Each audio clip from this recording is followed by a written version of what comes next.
Tak, sláva Bohu. A já jsem dnešní kázání nazval, přemýšlel jsem, co má být první. Jo? Chci mluvit o tom, proč a jak kázat evangelium. Jo? Proč a jak kázat evangelium. A během tohoto týdne jako jsem vnímal, jak Duch Svatý ke mně promlouvá a něco by jako vysvětloval, ukazoval. A jedna z takových posledních myšlenek, kterou jsem dostal, kterou jsem si zapsal do svého zápisníku božího zjevení, nebo takových toho, co mi Bůh říká, byla ta věta, kterou jsem teďka použil pro ten název, a to se jmenuje: tento svět potřebuje znát pravdu. Taková jednoduchá věta, ale ke mně to tak promluvilo. Takže to dnešní téma bude vlastně proč a jak kázat evangelium. A vlastně už teďka, když ten název vlastně už jako odpovědí, proč a jak, možná to ještě ne jak, ale proč. A to je, že tento svět potřebuje znát pravdu. Tento svět potřebuje znát pravdu. Amen. A když jsem o tom přemýšlel a rozjímal, tak jsem si vzpomněl na citát Jana Husa, že? Jan Hus měl mnoho takových známých prostě jakoby, jak to mám říct, nebo řečí nebo citátů, ale jedna ta nejznámější možná, já to teďka přečtu, je, co říkal Jan Hus. Říkal: hledej pravdu, slyš pravdu, uč se pravdě, miluj pravdu, mluv pravdu, drž se pravdy, braň pravdu až do smrti, protože pravda tě osvobodí od hříchu, od ďábla i od smrti. A tam mluvil o té věčné smrti. Nejmilejší, žijte podle poznané pravdy, která vítězí nade vším a mocná je až na věky. A to přečtu ještě jednou. Říkal: hledej pravdu, slyš pravdu, uč se pravdě, miluj pravdu, mluv pravdu, drž se pravdy, braň pravdu až do smrti, protože pravda tě osvobodí od hříchu, od ďábla i od smrti. Nejmilejší, žijte podle poznané pravdy, která vítězí nade vším a je mocná až na věky. Amen. A o čem tady mluví vlastně Jan Hus, je, že když čteme ty jeho citáty a vlastně jeho texty, tak on tady mluví, když mluvil Jan Hus o pravdě, tak vždycky mluvil o Ježíši a mluvil vlastně o pravdě, která je zjevená vlastně v Bibli, v Božím slově. Pravda vlastně, kterou Bůh zjevil vlastně o životě. Vlastně Bůh nám dal tedy vlastně takový, jak to říkám rád, návod k životu, a zároveň nám dal jakoby zjevení, co je pravda. A když mluvil Jan Hus o pravdě, tak nemluvil o té jeho pravdě, ale mluvil vlastně o Bohu, mluvil o Ježíši Kristu a mluvil vlastně o pravdě, která je zapsaná v této slově. A tenhle ten svět prostě potřebuje znát pravdu. Protože pravda tě osvobodí od hříchu, od ďábla i od té věčné smrti. A to byla taková hlavní myšlenka, kterou Jan Hus přinesl. A do dneška ještě máme ten 100 citátů Jana Husa, máme na Hradě. To jsem hrozně rád, že to tam vidíme, i když ten, kdo sedí na Hradě, už se to podle toho moc neřídí, nebo dost často. Ale máme na Hradě ten prapor, že pravda vítězí. Že? Pravda vítězí. A to je vlastně z citátu Jana Husa. Takže jsem do toho trošku hrdý, že máme aspoň ten prapor tam, co stalo. Něco dobrýho. Takže já bych teďka chtěl mluvit trošku o tom, jak je vlastně proč máme kázat evangelium, nebo co je vlastně evangelium. Co je vlastně evangelium? Teď chceme dneska mluvit vlastně, co je evangelium, proč ho máme kázat, jak ho máme kázat. A chtěl bych trošku mluvit o tom, co ten svět vlastně potřebuje. Co vlastně ten svět potřebuje. A první věc, kterou bych chtěl teďka trošku jít do Bible, tak trošku jakoby studijnět momentálně, vlastně co říká Bible o stavu tohohle světa. Jaký je vlastně stav tohohle světa? Ten svět, který vidíme kolem sebe. Samozřejmě vidíme spoustu dobrých věcí, že? Hezkých věcí, a zároveň vidíme spoustu zla, že? Spoustu válek, ubližování, prostě nenávisti, podvodu, nevěry, prostě rozbitých vztahů, hořkosti, deprese, úzkosti, nemocí. Vidíme spoustu jako krásných věcí, které Bůh stvořil, a zároveň vidíme takovou destrukci prostě v tomhle světě.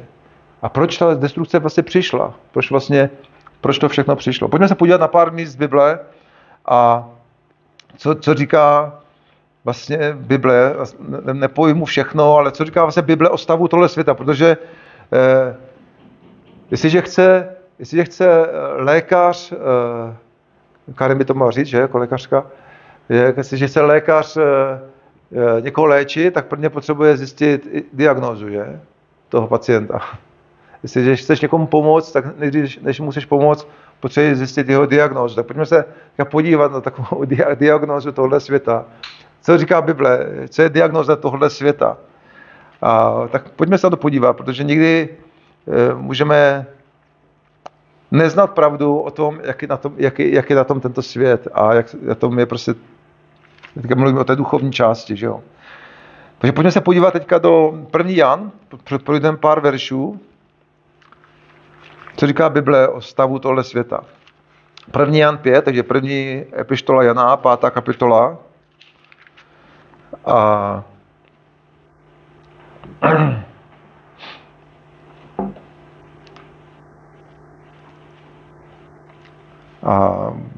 19 až 20, můžeme číst?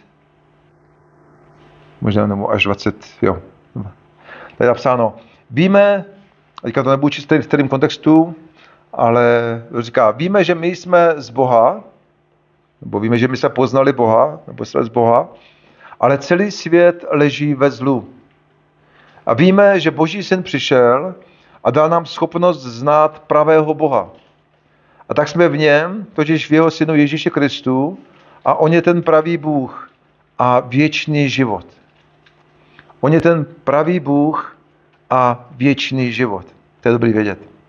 Že Ježíš přišel zjevit vlastně pravdu o Bohu a přišel nám dát věčný život. Jsou dvě důležité věci, které Ježíš přinesl udělat. Říkal, nám přinesl zjevit toho opravdového Boha, protože je mnoho bohů v tomhle světě, že lidi uctívají kdeco. Když jdete do Indie, tak tam mají údajně 500 milionů bohů. Jo? Uctívají prostě od krysy po krávu, přes stromy, všechno, že jo. Takže slovo Bůh a Bůh je trochu rozdíl. Takže mluví o pravém Bohu. A Ježíš vlastně přišel zjevit, kdo je ten pravý Bůh, ten opravdový stvořitel, ten skutečný stvořitel, který stvořil ten svět. Takže to nám přišel vlastně zjevit Ježíš. Vlastně. Bůh poslal Ježíš, aby ukázal, kdo je ten pravý Bůh. A zároveň nám přinesl věčný život. Život, který je na věky s Bohem. Ale co tady říká předtím je, že my víme, že jsme poznali Boha, nebo že jsme z Boha. Víme to, protože jsme to zažili, poznali, ale říká, ale celý svět leží ve zlu. Celý svět leží ve zlu. A jinými slovy, když se díval do jiných překladů, tak říkají ty překlady, že celý svět leží prostě pod mocí toho zlého. Že celý svět leží jakoby pod mocí toho zlého. Pod mocí toho zlého. Takže to říká Bible o stavu tohle světa, že tenhle ten svět je pod mocí toho zlého. Takže ne pod mocí Boha, ale pod mocí toho zlého. To je zajímavé, protože hodně lidí říkají, jestli je Bůh, tak proč se dějou války? Jestli je Bůh, tak proč je tolik zla na světě? Jestli je Bůh, tak proč umírají malí děti? Jo? A tak dále. Že jo? Ale Bible, já teďka na to mám čas to probírat, ale my jsme se už o tom mluvili víckrát tady, že Bůh svěřil autoritu do rukou člověka, když stvořil ten svět. A člověk kvůli tomu, že poslechl ďábla, svěřil tu autoritu tomu zlému. A teďka vlastně člověk, který dostal ten svět jako do správy, tak vlastně kvůli svému hříchu, neposlušnosti vůči Bohu a kvůli tomu, že začal poslouchat ďábla a ne Boha, tak vlastně se dostal pod moc a pod autoritu toho zlého a jinými slovy jakoby svěřil do pronájmu ten svět do rukou ďábla. Takže v tomhle světě nekraluje Bůh, tou původní autoritou je člověk, ale bohužel člověk kvůli svému hříchu a neposlušnosti a vzpouře vůči Bohu vlastně dovolil, že ďábel vlastně králuje v tomto světě. Že ďábel vlastně má moc nad tímhle světem. Teďka myslím nad tím světem lidi, kteří neznají Boha. A jsou tady vlastně v tomto světě vidíme dvě království. Boží království, to se děje u lidí, kteří poznali Ježíše, kteří se vrátili k Bohu. Vlastně Bible říká, že Bůh nás přenesl z moci toho zlého do Božího království a ďábel už nad náma nemá moc. Takže pokud si patřil dál svůj život Ježíši, tak ďábel už nad tebou nemá moc, už nejsi pod mocí toho zlého a my máme přinášet jeho království, jeho vládu, kamkoliv přijdeme, a o tom je ten Jesus event. Máme přinášet jeho království a jeho vládu, jeho přítomnost, kamkoliv přijdeme. Ale když se bavíme o stavu světa, kteří vlastně nepatří Ježíši, nebo nepatří Bohu, nebo jsou nevěřící, nebo jsou věřící možná v různý, když to řeknu lidově, různý blbosti, jako různý falešné náboženství a různý modloslužby, tak vlastně lidi, kteří nepoznali toho pravého Boha skrze Ježíše Krista, tak Bible říká, že jsou pod mocí a pod autoritou toho zlého. A to je dobrý vědět, protože to je diagnóza, kterou nám Bible ukazuje. Tenhle svět potřebuje pomoc. Tenhle svět potřebuje prostě pomoc. Potřebuje poznat pravdu o Bohu. Pojďme se podívat ještě na další místa a možná pojďme se podívat na jedno místo. Třeba Ježíš například si 3krát řekl, že vládcem tohoto světa je ďábel. Pojďme se podívat Jan 16. kapitola. Jan 16. Evangeliu Jana 16. kapitola. -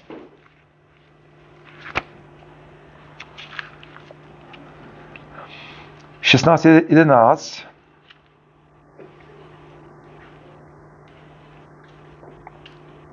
A možná to budu číst už od toho 7. verše. Ať to máme v kontextu.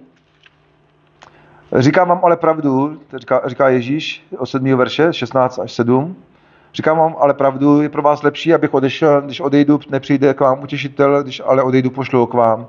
Až přijde, odhalí světu, v čem je hřích, spravedlnost a soud.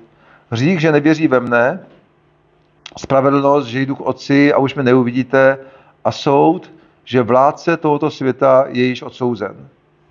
To jsou slova Ježíše. Ježíš říká, vládce tohoto světa je již odsouzen.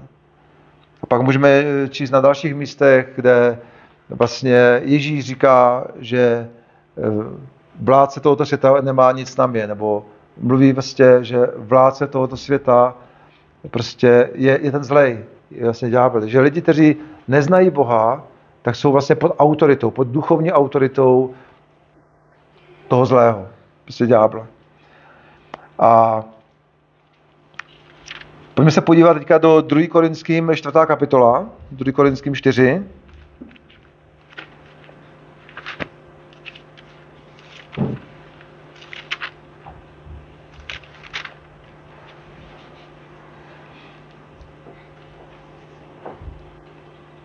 Nebuďte v depresi, jo. Máme dobrou zprávu, evangelium, že to tak nemusí zůstat. Ale pojďme se podívat, aby jsme viděli vlastně, co lidi potřebujou. Aby jsme viděli, co lidi potřebujou, potřebujeme znát pravdu o tom, jak na tom jsou lidi, kteří jsou bez Boha na světě. Lidi, kteří neznají Ježíše, neznají Boha, tak jak na tom jsou. Pojďme se na to podívat. A 2. Korinským 4, takže jste tam. Můžeme číst třeba už asi třeba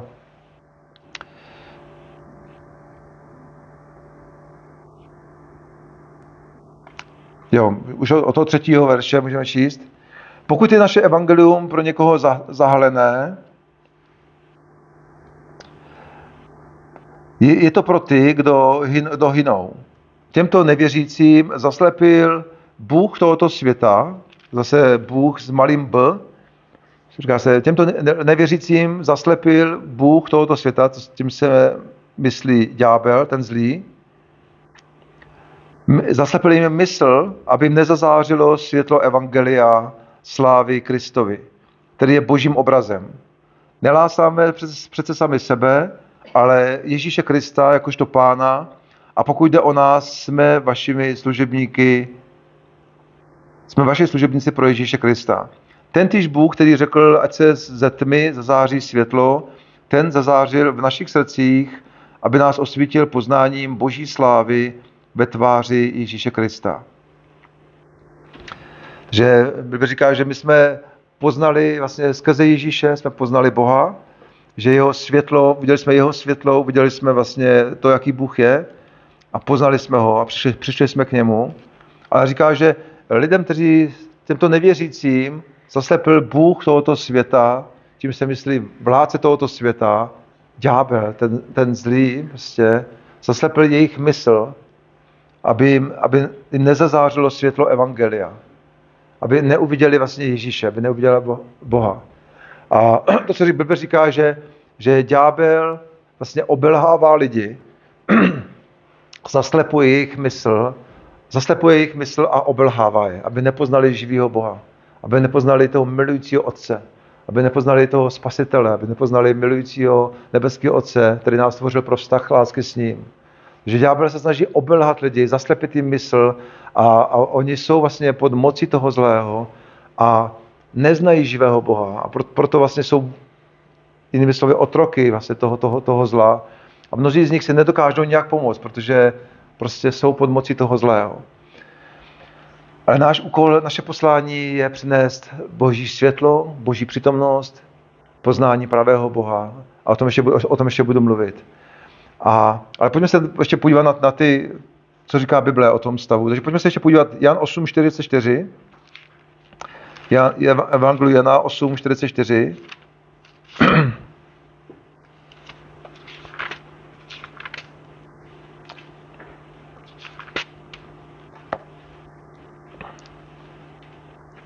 A tady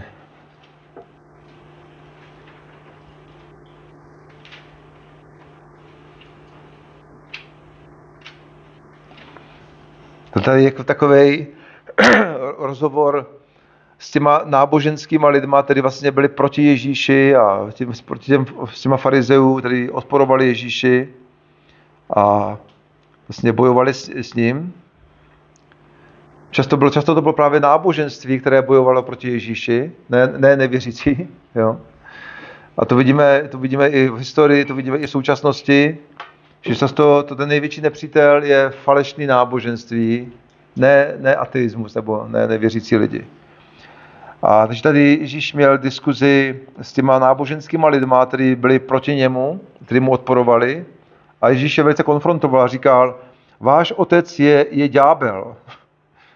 A váš otec je ďábel a vy chcete plnit touhy svého otce. Od počátku to byl vrah a nestál v pravdě, protože v něm pravda není.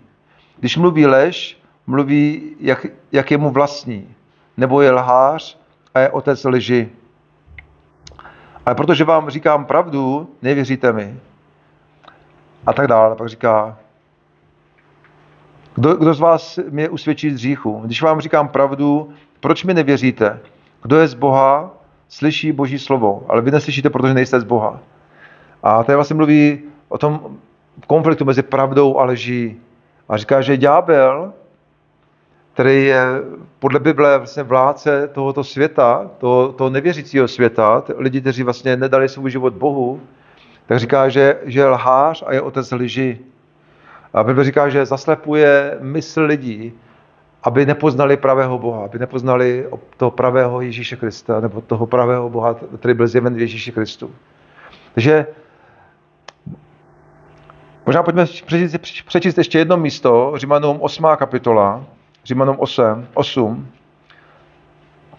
Takže Bible říká, že tenhle svět leží pod mocí toho zlého, že ďábel je vládce tohoto světa, že lidi jsou obelháni ďáblem, že ďábel je otec lži a tady lže lidem a obelhává je a díky tomu má nad nima moc, protože obelhal.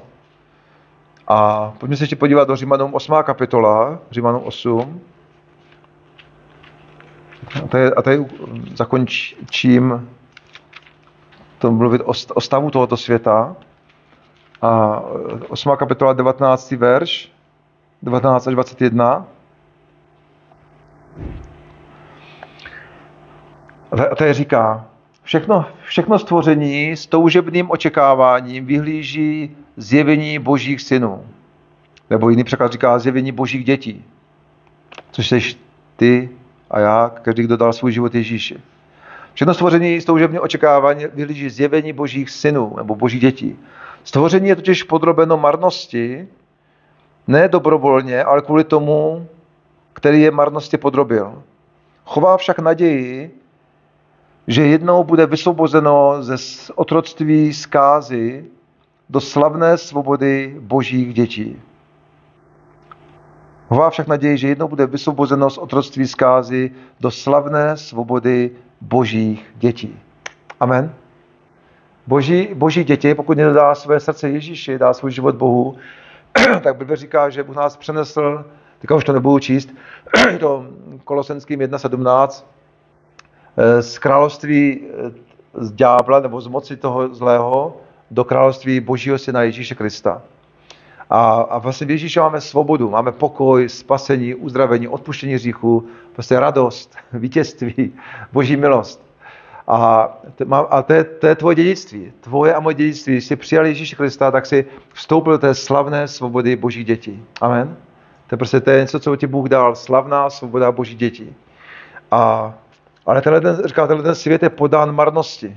Lidi se honí za všema marnostma a pak na konci života zjistí, že všechno byla marnost. Vlastně. Honí se za kariérou, za penězma, za požitkama a pak vlastně zjistí a umírají v depresi, umírají bez Boha a zjistí, že je to vlastně všechno marnost.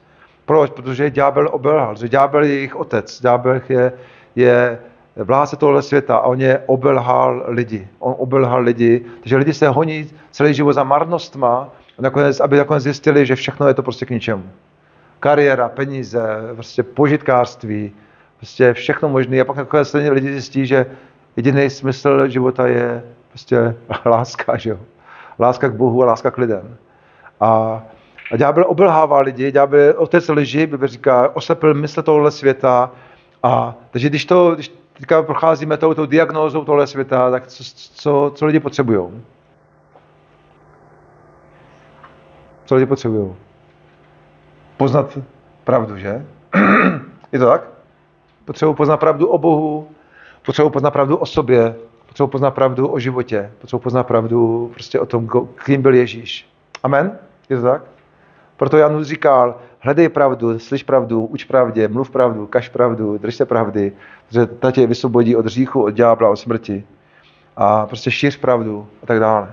Takže proč dáme Jesus Event je, protože Bůh miluje všichni lidi, Bůh miluje každého člověka v hlavě, od toho nejposlednějšího bezdomovce po primátora nebo hejtmana nebo kohokoliv. Bůh miluje každého z nich a on nechce, aby lidi žili v marnosti a bez Boha na světě. On chce, aby se všichni lidi vrátili k němu. Amen? Ale protože jsou lidi obelhaný ďáblem, tak prostě žijou pro mnohé marnosti. Takže my jsme povoláni jim přinést tu dobrou zprávu, že takhle nemusí žít, že můžou získat věčný život a že můžou poznat pravýho, živýho, milujícího Boha. Amen, amen. Takže ten svět potřebuje znát pravdu. Potřebuje znát pravdu o sobě, o Bohu, o životě, o Ježíši, o všem. Amen. Takže pojďme se podívat na teďka další část, o které se mluvíte, a to je moc a potřeba evangelia. A pojďme nejdříve Římanům 1. kapitola. Římanům 1. kapitola, 16. verš. A jsem mohl číst mnoho dalších veršů, ale jenom jsem vzal jich pár, protože bychom tady byli moc dlouho. Takže Římanům 1. kapitola, 16. verš. Máte to? Našli jste si to? Dáváme to dneska na stěnu.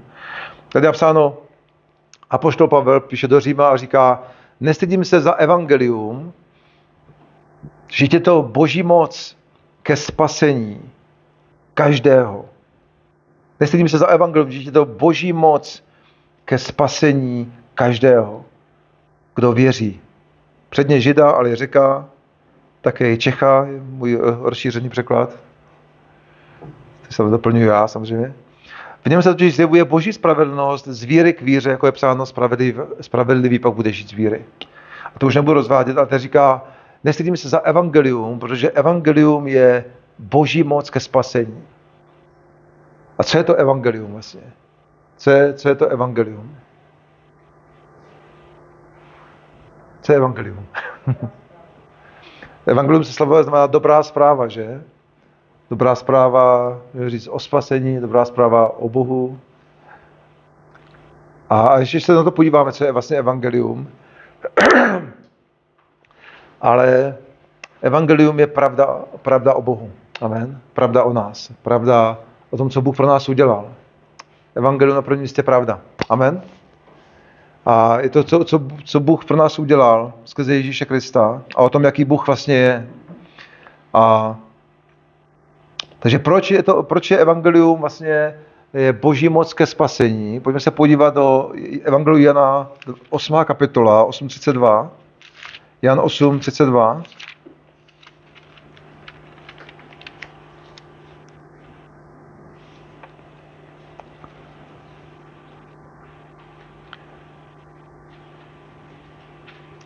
Protože evangelium je pravda, kterou potřebujeme znát.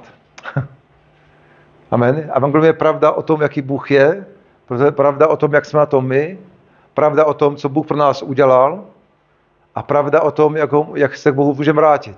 Amen. Já to ještě zopakuju. Evangelium je pravda o tom, jaký Bůh je, pravda o tom, jak jsme na tom my, pravda o tom, co Bůh pro nás udělal a pravda o tom, jak se k Bohu každý z nás můžeme vrátit. Amen. Evangelium je vše pravda. A tady říká Jan 8:32 říká, to znáte všichni, že? Nebo většina. Poznáte pravdu a pravda vás vysvobodí. To řekl Ježíš. Ježíš říkal, poznáte pravdu a pravda vás vysvobodí. To je to, co vlastně říkal Jan Hus, že pravda tě osvobodí od hříchu, od ďábla i od smrti, od věčné smrti. Proto hledej pravdu, miluj pravdu, uč pravdě, kaž pravdu, šiř pravdu, chraň pravdu, braň pravdu. Jo. Takže evangelium je pravda o Bohu, o tom, co Bůh pro nás udělal, o tom, jak jsme na tom a jak vlastně každý z nás se můžeme k Bohu vrátit, jak ho můžeme poznat. Takže tenhle ten svět potřebuje znát pravdu. Amen. O tom, jaký Bůh opravdu je, o tom, jak my jsme na tom skutečně, kde potřebujeme si nalhávat. Když je někdo nemocnej, tak je hloupost si nalhávat, že je zdravý. Potřebuje se léčit. Potřebuje lék, že jo. Jestli budu říkat, že jsem zdravý a budu to přehlížet, tak si ublížím, že jo. Takže jestli je někdo nemocný, tak potřebuje to uznat a potřebuje se léčit, potřebuje udělat nějaký lék. A lékem pro stav tohle světa je pravda. Je pravda, vlastně, která byla zjevená v Ježíši Kristu. A kterou Bůh zjevil skrze Ježíše Krista. Pravda o tom, jaký Bůh skutečně je, k čemu nás stvořil, jak jsme na tom my, co pro nás on udělal na kříži a jak se s ním můžeme setkat, jak se s Bohem můžeme potkat a jak se k němu můžeme vrátit. Takže proč je evangelium boží moc ke spasení? Protože je to pravda. Je to pravda, která osvobozuje. Amen. Evangelium je prostě pravda, která osvobozuje. Poznáte pravdu a pravda vás osvobodí. Že lidi v tomto světě potřebují znát pravdu. A každý z nás. Pojďme se ještě podívat dál na pár míst. Zůstaneme v Evangeliu Jana, 14. kapitola a 6. verš. Známý místo. A můžeme číst od toho 5. trošku v kontextu, ale nejlepší bylo číst celý ty texty, ale na to není čas. Tady je rozhovor Ježíše s učedníkama a tady mu říká, pane, nevíme kam jdeš, přerušil ho Tomáš. Jak můžeme znát cestu? A Ježíš mu odpověděl, já jsem ta cesta, pravda a život. Odpověděl Ježíš. Nikdo nepřichází k Otci, než skrze mne. Nikdo nepřichází k Otci, než skrze mne. Kdybyste znali cestu, znali byste i mého Otce, ale od nynějška už ho znáte a viděli jste ho, protože jste viděli mě. A pak to pokračuje dál. Ale Ježíš tady říká, já jsem ta cesta, pravda i život. Já jsem ta cesta k Bohu, já jsem ta cesta v život, jak můžeš žít život, já jsem ta pravda, já jsem ten život. Já dávám opravdový život, já dávám věčný život. Já jsem ta cesta a pravda. Amen. A říká, nikdo nepřichází k Otci než skrze mne. Takže Ježíš nám přinesl vlastně, nebo Bůh poslal Ježíše, aby nám ukázal pravdu vlastně o tomhle světě, aby nám ukázal pravdu o sobě, o tom vlastně, vlastně o všem. Jo. To, co Ježíš žil a mluvil, vlastně přinášelo vlastně zjevení pravdy o Bohu, a o tom, k čemu nás Bůh stvořil, a o tom, jak se k němu můžeme vrátit, a jak se můžeme s ním smířit, a jak ho můžeme poznat. A takže Bůh zjevil sám sebe a zjevil svoji pravdu skrze Ježíše Krista. Takže Ježíš říká, jsem cesta, pravda i život. Potřebuješ prostě se vrátit Bohu. Potřebuješ. Já vlastně říkám, jestli vidíš mě, vidíš Otce, vidíš Boha, který tě stvořil. A pojďme se ještě podívat do první kapitoly Jana. První kapitola Jana je 1:17. Takže Evangelium Jana, první kapitola, 17. verš.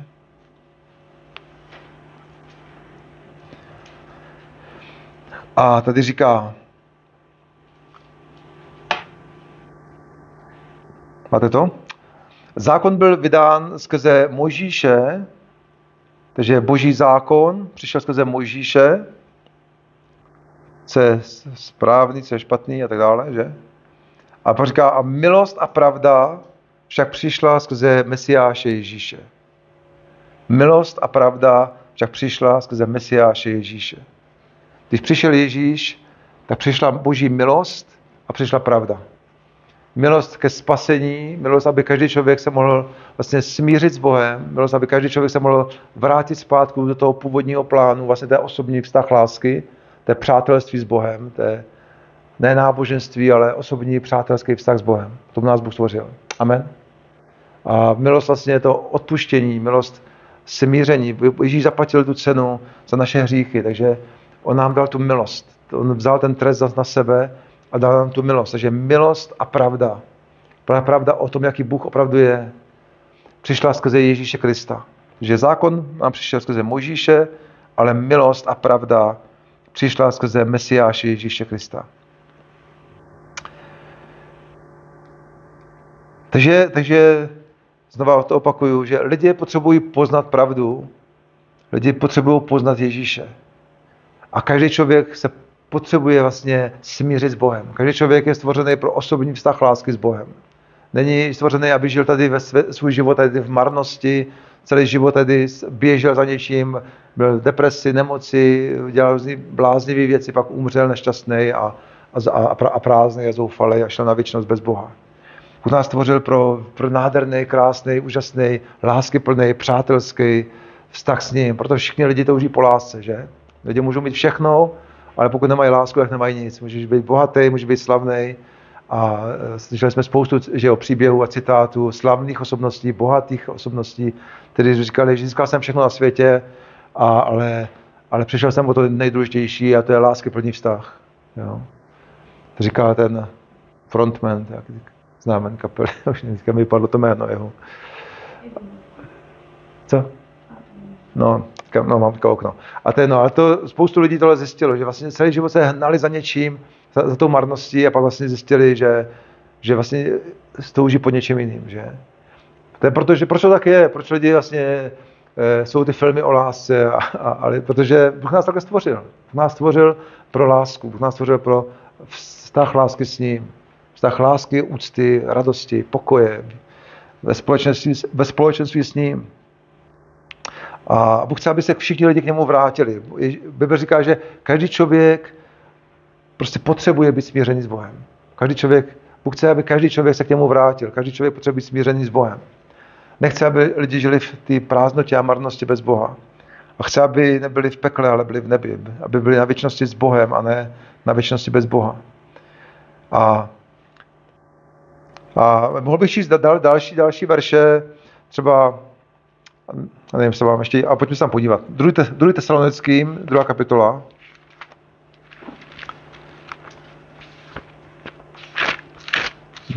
Nechci, aby to bylo na vás moc, ale už to mám tady napsané, nech se budem. Tak jsem to přeskočil. 2. Tesalonickým,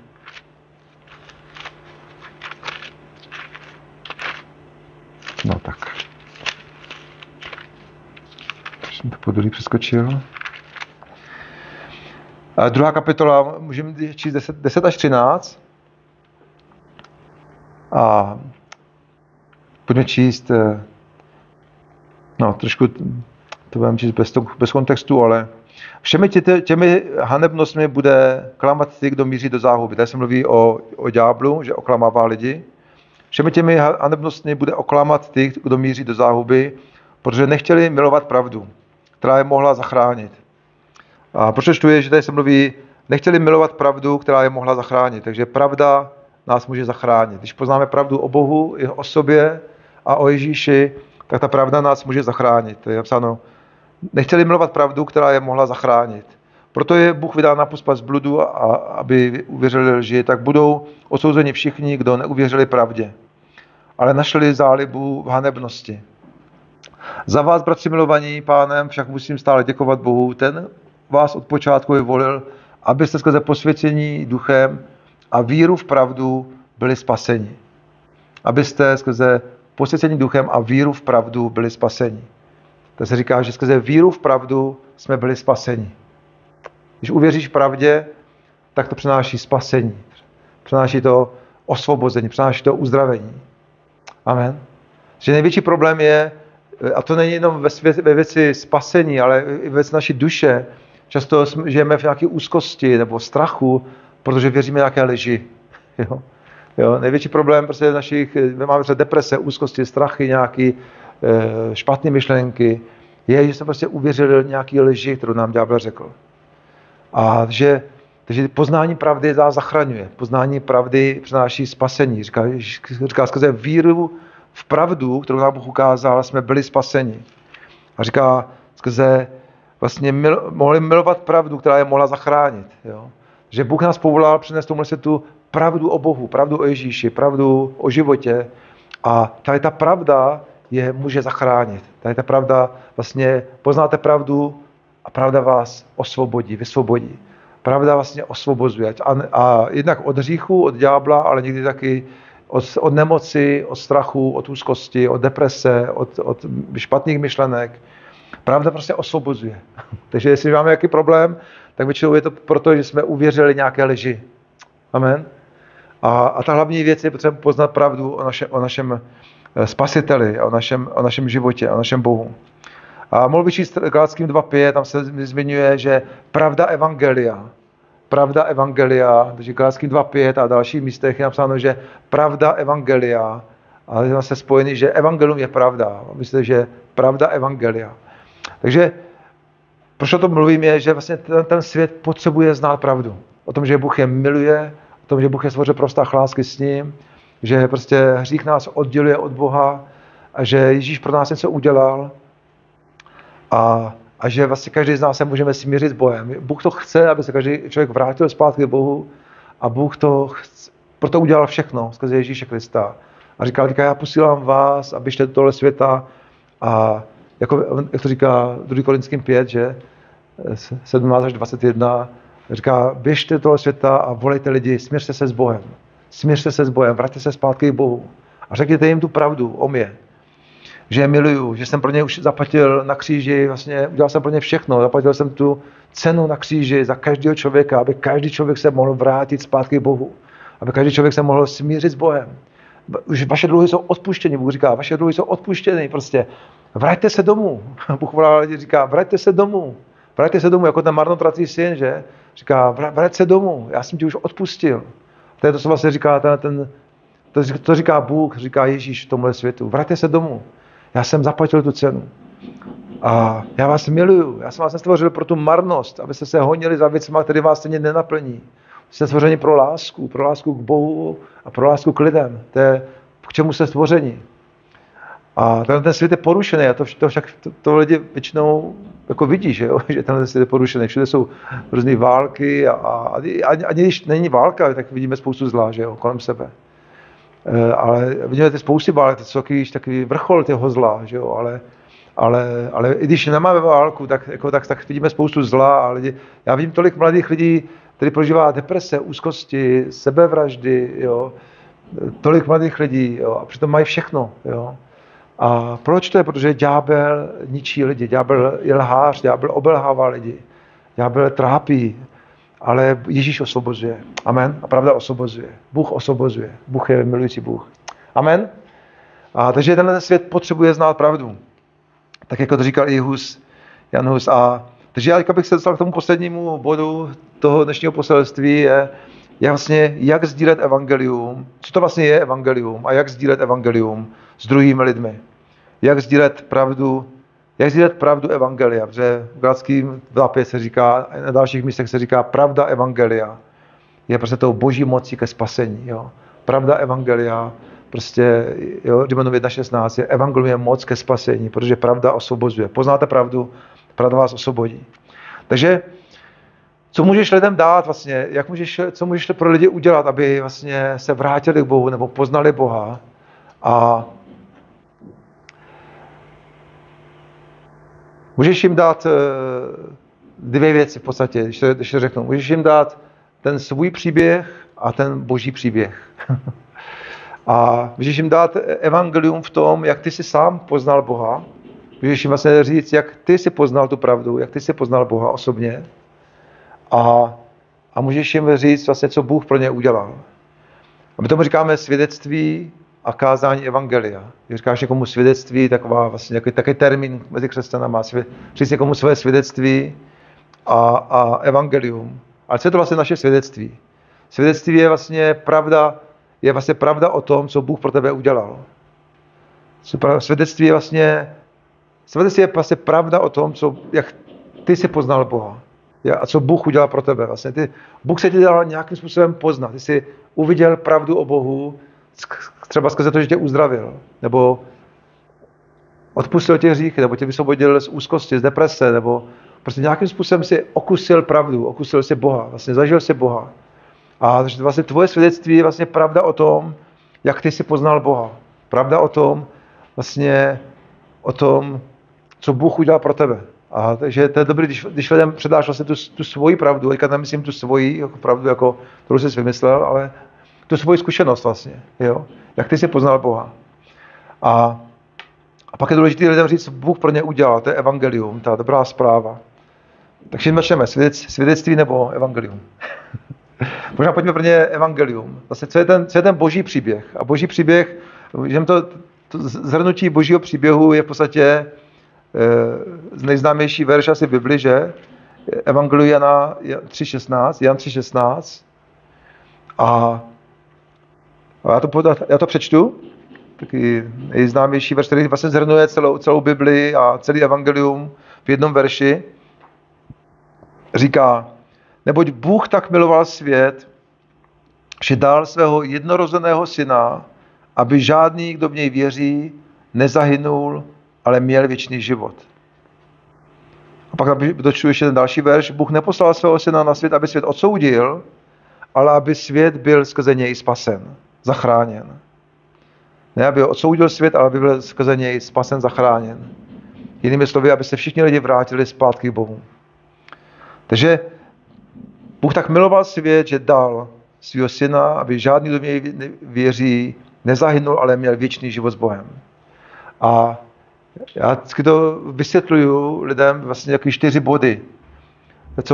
O čem ten verš vlastně mluví. Za prvý, Bůh miloval a Bůh miluje, takže je tu, první bod říká vždycky, je tu milující Bůh, který tě stvořil pro vztah lásky s ním. Druhý bod je tu problém, hřích, který tě odděluje od Boha. Třetí věc, je tu boží milost, dar spasení, dar odpuštění, skrze oběť, smrt a vzkříšení Ježíše Krista. A je tu čtvrtý bod, je tu tvá volba. Tvoje víra je tvoje volba. Bible říká, čiňte pokání a věřte. Pokání je, že se odvrátíš od hříchu a rozhodneš se žít s Bohem. Protože pokání a víra je tvoje volba. Takže to, jestli uvěříš Boha nebo ne, tak vlastně to záleží na tobě. Bůh nám dal ten dar svobodné vůle.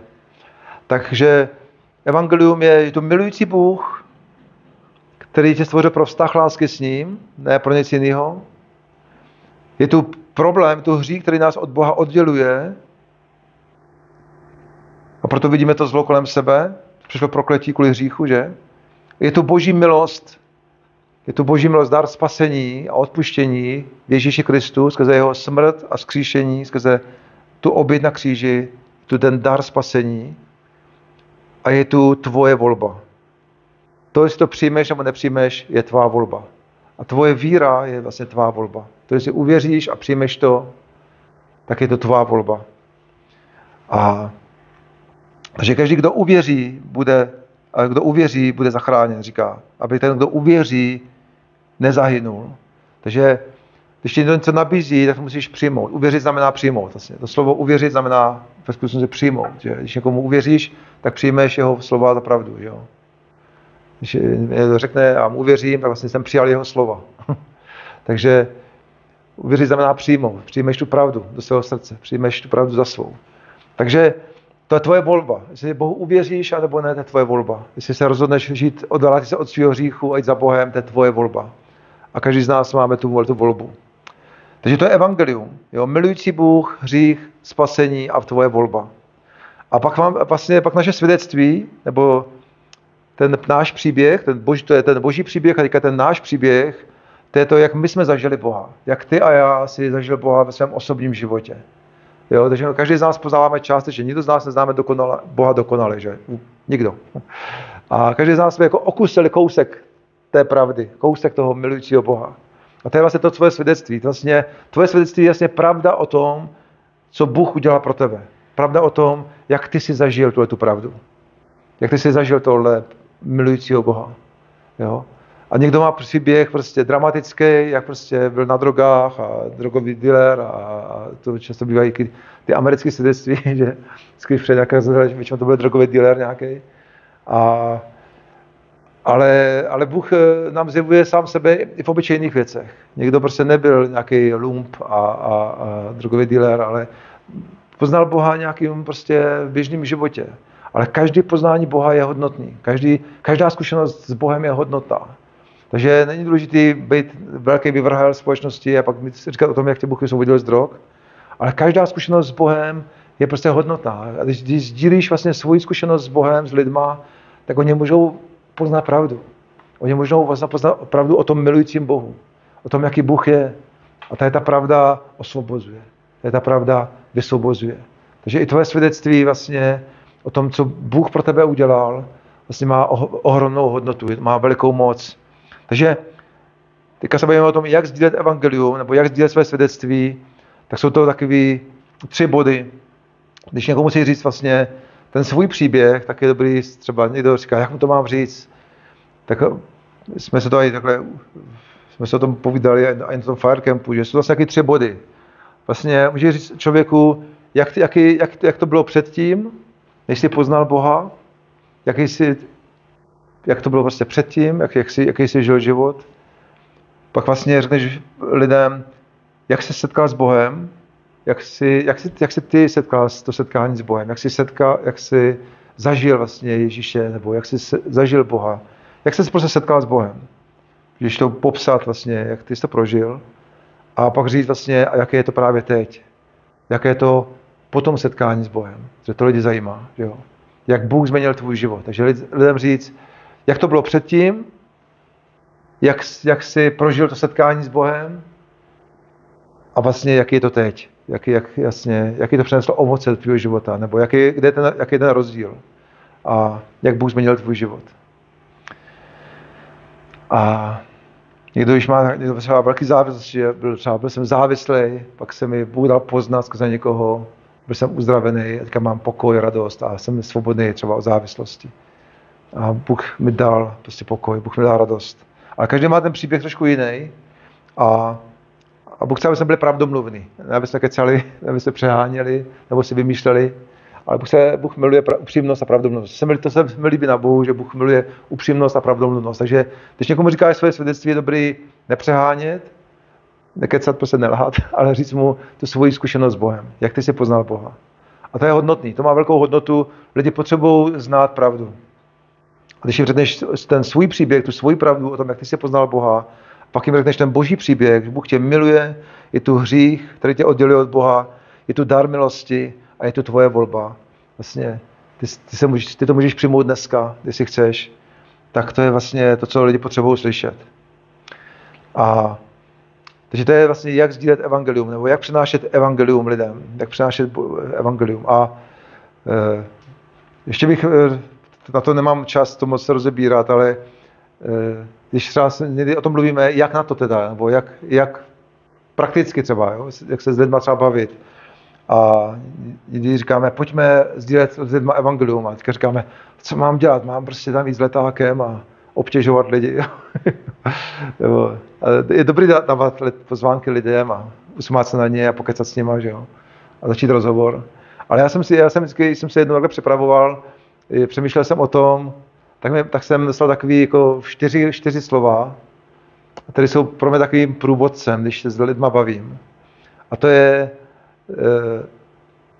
jsou takový 4 slova, které jsou pro mě jakým průvodcem i v těch rozhovorech někdy. A to je naslouchej, kaž slovo, modli se a vyzvi. Jo? Naslouchej, kaž slovo, modli se a vyzvi. Vyzvi lidi. A já teďka o tom bych mohl mluvit třeba dlouho, ale zkusím to jenom říct zkráceně. Takový praktický rady, když chceš někým mluvit o Bohu, tak první věc, myslím si, že nejlepší věc, co můžeš udělat, je třeba zeptat se lidí nějakou otázku a pak jim naslouchat. Jo? Co si ty myslíš třeba o Bohu? Nebo už jsi měl třeba někdy Bibli v ruce, co si myslíš o Bibli? Nebo co ty si myslíš o životě? Jo? Proč tady jsme? Nebo jaký je tvůj život? Jo? A já jsem jednou měl takový rozhovor s jedním známým, který potom vlastně dal svůj život Bohu a on říkal, ta největší věc, co zasáhla, je, že jsem se ho zeptal, a co tvůj život, jaký je tvůj život? A pak jsem mu naslouchal a on říkal, semka chodím do té kavárny už tolik let a nikdo se mě nezeptal vlastně na můj život. A každý mi říká ty svoje názory, ale nikdo se mě nezeptal na můj život. Jo? A já jsem se zeptal, co tvůj život? Nebo já už nevím, co jsem mu řekl. A pak jsem mu naslouchal. Že pro lidi je veliká hodnota, když lidem nasloucháš. Když lidem nasloucháš, tak taky zjistíš, kde jsou vlastně. V čem mají problém. Co je trápí třeba. Jo? Co si myslí o Bohu, nebo co si nemyslí o Bohu. Takže ta nejlepší věc, co můžeš udělat, je třeba zeptat se lidí, vlastně, co ty si myslíš o tom, no? Nebo co ty si myslíš a pak lidem naslouchat. Takže naslouchej lidem, protože jestliže ty jsi ochoten naslouchat jim, oni potom budou ochotní naslouchat tobě. Amen. Pokud ty nejsi ochoten někomu naslouchat, tak proč by oni měli naslouchat tobě? Že? Naslouchání je úcta, naslouchání je láska, naslouchání je projev respektu a opravdového zájmu. A nenaslouchám člověku, protože, to řekl Jirka tady, jo? Ale naslouchám člověku, protože mě opravdu zajímá ten člověk. Opravdový zájem, to nejlepší, já si říkám, nejlepší evangelizační, jako když řeknu tak hloupý nástroj, takový technicky, je opravdový zájem o člověka. Že opravdu tě zajímá ten člověk, že zajímá jeho život. Takže naslouchej lidem. A pak zjistíš, kde jsou vlastně. A vidíš, odkud a kam je můžeš vést vlastně. A tak druhá věc, když už nasloucháš lidem, tak potom, já bych mohl říct víc příběhů, jak jsem takhle, jo. Mně se změnila atmosféra, když jsem se někoho zeptal na něco a začal jsem mu naslouchat. Když do lidí jenom něco hustíš, jo, a snažíš se přesvědčit o svojí pravdě, nebo o té, jo, jestli je to boží pravda, nebo tvoje pravda, oni to nerozpoznávají, že jo. Tak jsi takový, jakoby, takový jehovista, nebo nechci pohrát jehovistama, ale prostě to lidi nemají rádi, že jo. Lidi mají rádi, když se o ně opravdu zajímáš upřímně a když jim nasloucháš. Takže naslouchej lidem a potom víš, co jim můžeš dát, potom vlastně, a i víš, co oni potřebují vlastně. A potom kaž slovo, mluv lidem slova věčného života, slova víry, lásky, naděje, prostě slova, která ti dal Bůh, prostě slova evangelia, slova o tom, co Bůh udělal pro tebe, co Bůh pro ně může udělat pro ně, co Bůh udělal pro nás, pro všechny, skrze Ježíše. Slova víry, slova naděje, slova lásky, slova věčného života, jak říkal Petr Ježíši, kam bychom šli, ty máš slova věčného života. Jo? Takže lidi potřebují dostat ty slova naděje, víry, lásky, slova pravdy, slova věčného života. A slova, které jim ukážou, jak se setkat s Bohem a jak můžou vlastně víc z jejich trápení třeba. Takže naslouchej lidem, kaž slovo, nebo předej slovo, neznamená, že káže, že musíš ani křičet nebo něco. Prostě předej jim slovo víry, naděje, lásky. A pak třetí věc je modli se za ně. Bůh se dotýká lidí, když se modlíme. A často, když jsme třeba někde na ulici, tak se třeba nabízíme, můžeš se za tebe pomodlit, jo? A třeba za uzdravení, nebo jen tak prostě, aby ho Bůh požehnal. Můžeš se za tebe pomodlit, Pane Ježíši, poženej tady toho skvělého mladého kluka, jo? Dej se mu poznat, dej mu zažít svoji lásku, svůj pokoj. A nemusí mít nějaký problém, můžeš jenom požehnat. A často, když se modlíme za lidi, tak v tu chvíli se modlí za někoho, tak Bůh se ho dotýká. Já jsem to dřív nedělal, ale to občas dělávám. Když jsem se modlil, cítil se něco a lidi říkají, jo, takový pokoj, takovou radost. Nebo, jo, že když se modlíme za lidi, tak Bůh se jich dotýká v tu chvíli. A proti tomu může být taková prostě důležitá zkušenost, že oni zažijou vlastně Boží dotek. Jo. Takže modli se za lidi. I kdyby neměli žádný problém, tak můžu se za tebe pomodlit, tam tě požehnat. A Pane, já se modlím za toho skvělého kluka, tu holku, ty ať prostě mají výbornou rodinu v životě, ať se dostudujou a ať se jim daří v životě. Když se modlíš za lidi, Bůh něco dělá, Bůh se dotýká lidí.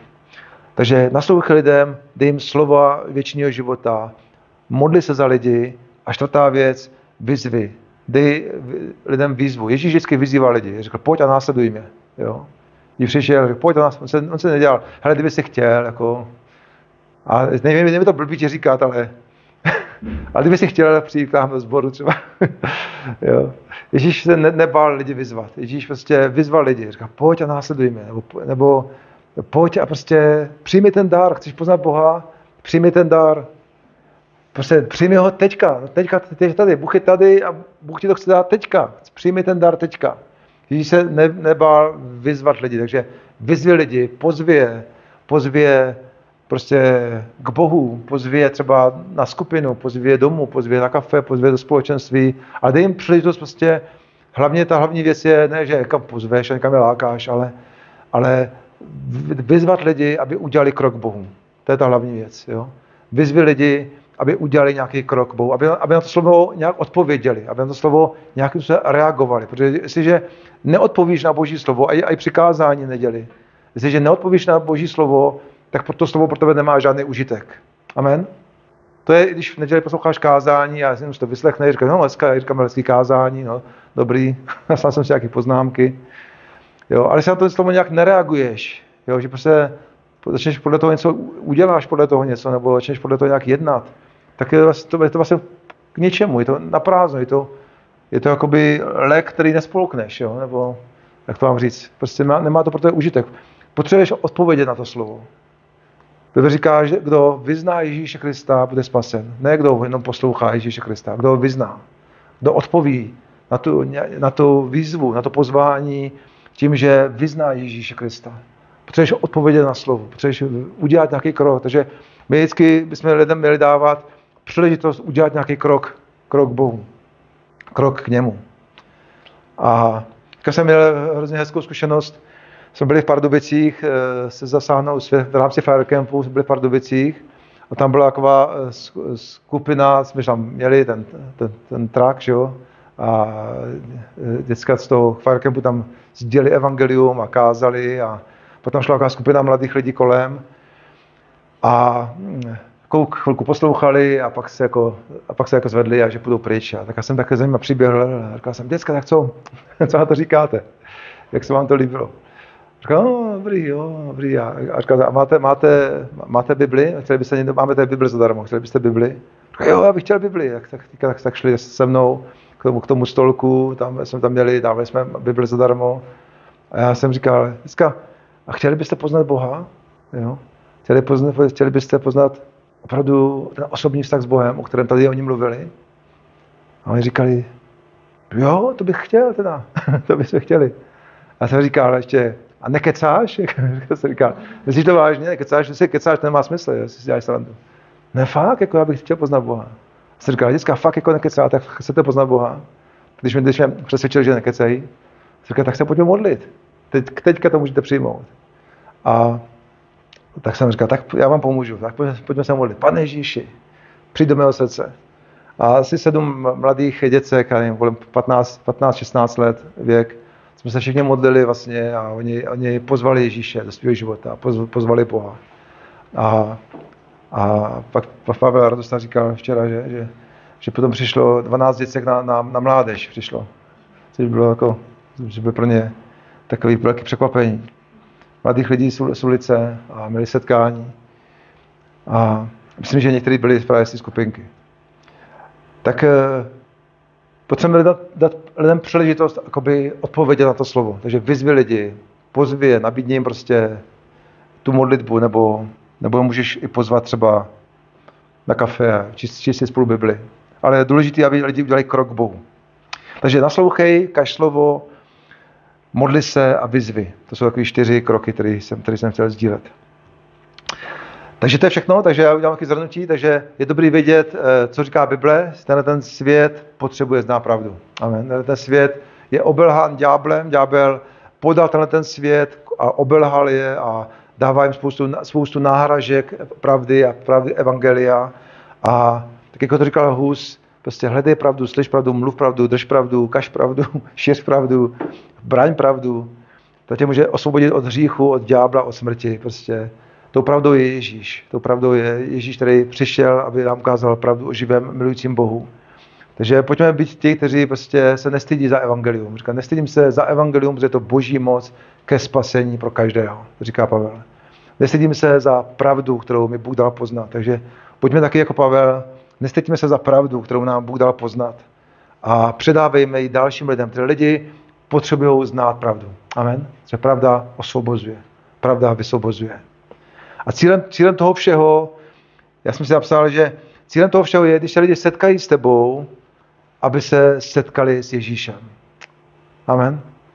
Když se lidi setkají s tebou, aby se setkali s Ježíšem. Ne s nějakým náboženským fanatikem, který tam se s nima hádá o blbostech, ale aby cílem toho všeho, vlastně jako v službě evangelia je, aby když lidi setkají s tebou, aby nějakým způsobem zakusili pravdu, což je Ježíš. Aby zažili Ježíše, aby se setkali s Bohem, aby zažili jeho lásku, jeho obětí, jeho přijetí, jeho uzdravení, jeho osvobození, prostě, aby poznali pravdu, aby poznali pravýho Boha. Amen. Aby poznali živýho, pravýho Boha. Takže cílem je, když se lidi setkají s tebou, aby se setkali s Ježíšem skrze tebe. A možná zažijou jeho lásku, jeho přítomnost a možná zažijou taky, že jim Bůh řekne něco skrze tebe. Něco, co potřebují slyšet.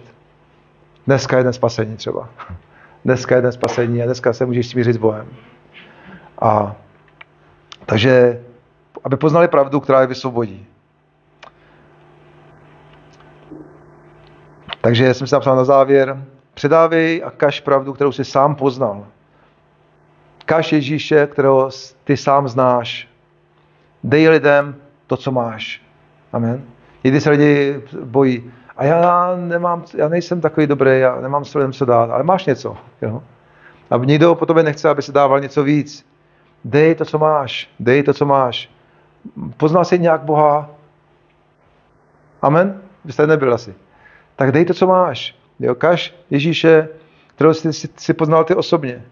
Kaž pravdu, kterou ty jsi poznal sám. Předávej tu pravdu dalším lidem. To je to, čím nás Bůh povolává. Běžte a kažte evangelium všemu stvoření. Takže předávej tu pravdu, kterou si ty sám poznal o Bohu. Nesnaž se být někým jiným. Nesnaž se dávat víc, než máš. Dávej to, co jsi sám dostal. Amen. A ještě mám takovou na závěr výzvu. Modli se za lidi a dovol Duchu Svatému, aby on sám se jich dotýkal skrze tebe. Protože to všechno je dílo Ducha Svatého. A když jdeme k lidem, tak to není naše práce, ale je to i to boží dílo. Bůh chce mluvit k lidem skrze nás. Bůh se chce dotýkat lidí skrze nás. My jsme v podstatě jenom jeho nástroje, takový nádoby, kterých on naleje to svoje požehnání a pak to přetéká ven. Nebo aspoň by mělo. Takže nespolehejme na sebe. Když jdeme třeba sloužit službu evangelia, nespolehej sám na sebe. Je to boží dílo, je to dílo Ducha Svatého. A takže jenom se modli se a dovol Duchu Svatému, aby on sám se dotýkal lidí skrze tebe. On ti dá ty správné slova a on ti dá to, co oni potřebují zrovna slyšet. Amen? Takže to je o tom, proč a jak kázat evangelium a to je, že tento svět potřebuje znát pravdu, tu pravdu, kterou si poznal ty a kterou nám ukázal v Ježíši Kristu. Amen? Takže pojďme se modlit na závěr a pozvu chváliče. Haleluja, Pane, my tě chválíme, my ti děkujeme za tvoje slovo, děkujeme ti, že jsi úžasný a milující Bůh, Pane, a my tě chválíme, my ti děkujeme za tvoji blízkost, děkuji, že jsi nám dal poznat, Pane, že tě můžeme poznávat ještě mnohem víc a víc, že tě můžeme poznávat každý den a já se modlím, Pane, dej se nám poznat víc a ať tě můžeme poznávat každý den novým způsobem, takovým dalším a čerstvým způsobem, každý z nás, ať rosteme ve vztahu s tebou. A Pane, já se modlím taky i za ten týden, který je před náma, nejenom týden, ale vůbec celkově ten život, který je před náma. Pomož nám, Duchu Svatý, předávat tu pravdu o tobě, Pane, o tom, co jsi pro nás udělal, o tom, co jsi udělal v našem životě, nebo co jsi udělal pro všechny lidi na kříži. Pane, pomož nám, aby jsme předávali svobodně a směle tu pravdu, kterou ty jsi nám dal, Pane. A ať lidi tě můžou poznat. A taky v tomto týdnu, když budeme mít ten Jesus event tady v hlavě, modlím se, Pane, aby spoustu lidí se setkalo s tebou skrze nás. Aby spoustu lidí tady v hlavě se setkalo s živým a milujícím Bohem, aby se setkalo s tebou, Ježíši, skrze každého jednoho z nás. Haleluja. Díky, Pane. Díky, Duchu Svatý. Amen. Amen. Amen. Takže pojďme dát ještě na závěr chválu Bohu.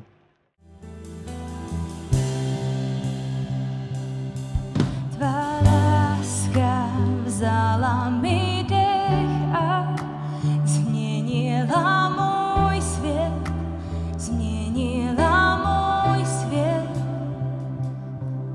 Jen na tom záleží, být s tebou navždy, být s tebou navždy.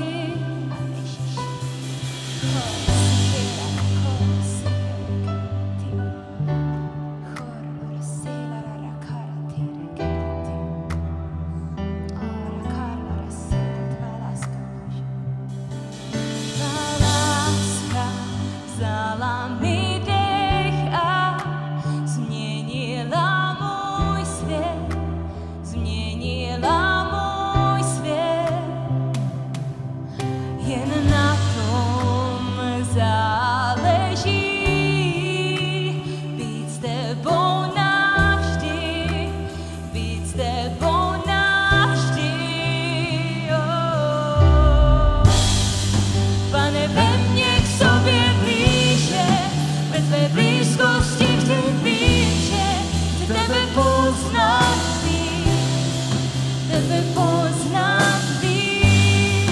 Tvoje láska smysl dává a všechno překonává. Já toužím poznat víc, tebe poznat víc. Pane, ve mně k sobě blíže, ve tvé blízkosti chci být, že chci tebe poznat víc, tebe poznat víc. Tvoje láska smysl dává a všechno překonává. Já toužím poznat víc, tebe poznat víc.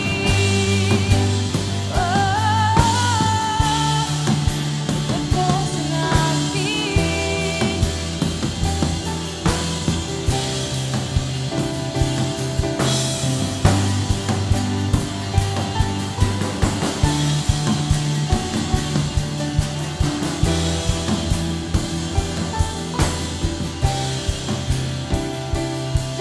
Tvá láska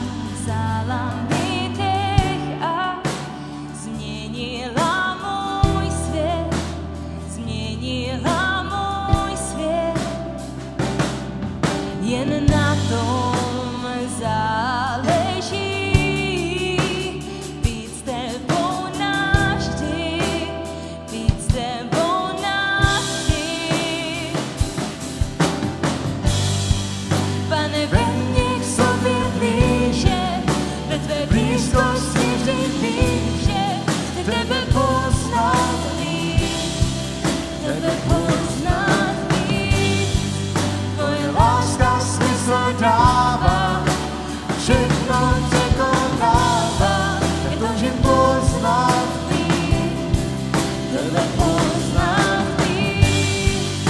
Pane, ve mne k sobě blíže, ve tvé blízkosti vždy vím, že chci tebe poznám víc, tebe poznám víc. Tvoje láska smysl dává, všechno překonává, toužím poznám víc, tebe poznám víc. Tebe poznám víc, tebe poznám víc.